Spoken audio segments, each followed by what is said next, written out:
Bullet proof കവചങ്ങളും രാഷ്ട്രത്തലവർ സഞ്ചരിക്കുന്ന bullet proof ജനലുകളുമുള്ള കാറുകളുമൊക്കെ നമുക്ക് പരിചിതമാണ്. എന്നാൽ AK-47 നിന്നും പായുന്ന വെടിയുണ്ടകളെ പോലും തകർത്തു കളയാൻ തക്ക ശക്തിയുള്ള ചില്ലിനെ കുറിച്ച് കേട്ടിട്ടുണ്ടോ? വെളുത്തുള്ളിയുടെ രൂപമുള്ള ഒരുതരം ചില്ലാണ് ഈ താരം. ചുരുങ്ങിയത് 1600കളുടെ തുടക്കം മുതലേ ഡച്ചുകാർക്ക് പരിചിതമായിരുന്നു ഈ ചില്ലിന്റെ നിർമ്മിതി. 1600-ൽ റൂപ്പർട്ട് രാജകുമാരൻ ഇംഗ്ലണ്ടിലേക്ക് കൊണ്ടുവന്നു. റൂപ്പർട്ട് രാജകുമാരൻ കൊണ്ടുവന്നതും വെളുത്തുള്ളിയുടെ രൂപവുമായതുകൊണ്ട് ഇംഗ്ലീഷുകാർക്ക് പേരിടൽ എളുപ്പമായി. റൂപ്പർട്ട് രാജകുമാരന്റെ തുള്ളികൾ എന്നതിനു പേരിട്ടു.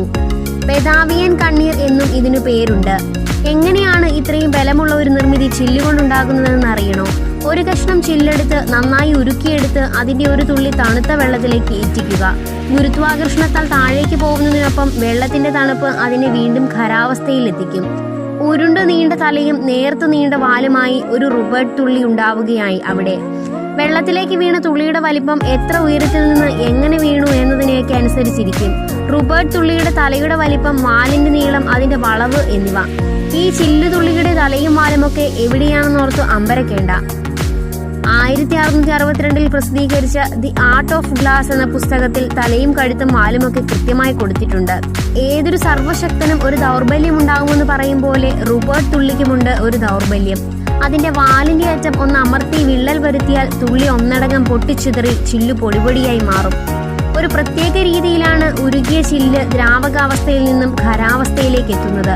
ഇതാണ് റൂപ്പർട്ട് തുള്ളിയുടെ വിചിത്ര സ്വഭാവത്തിന് കാരണം. വെള്ളത്തിലേക്ക് വീണപാടെ തണുപ്പ് കാരണം പ്രതലഭാഗം പെട്ടെന്ന് തണുത്തുറയും. അപ്പോഴും ഉൾഭാഗത്ത് ചില്ല് ഉരുകിയ നിലയിൽ തന്നെയാണ്. ഉൾഭാഗം പതിയെ തണുത്തുറയുമ്പോൾ അത് ഈ പുറംപാളിയെ ഉള്ളിലേക്ക് ഞെരുക്കും. ഇത് ഉയർന്ന തോതിൽ സങ്കോചബലം ഉണ്ടാക്കും. ഈ ബലമാണ് ചില്ലുതുള്ളിയുടെ തലഭാഗത്തിന് ദൃഢത നൽകുന്നത്. ഇങ്ങനെ 70 കോടി പാസ്കൽ വരെ മർദ്ദം ഈ തുള്ളിയുടെ തലയുടെ ഭാഗത്തായി പ്രയോഗിക്കപ്പെടുന്നു. ഏകദേശം 6,64,000 ന്യൂട്ടൺ വരെ അതിന് താങ്ങാൻ കഴിയും. അതായത് 50 കിലോ വീതം ഭാരമുള്ള 1300 പേരുടെ ഭാരം അതിന്റെ തലപ്പത്ത് ചെലുത്താമെന്ന് ചുരുക്കം.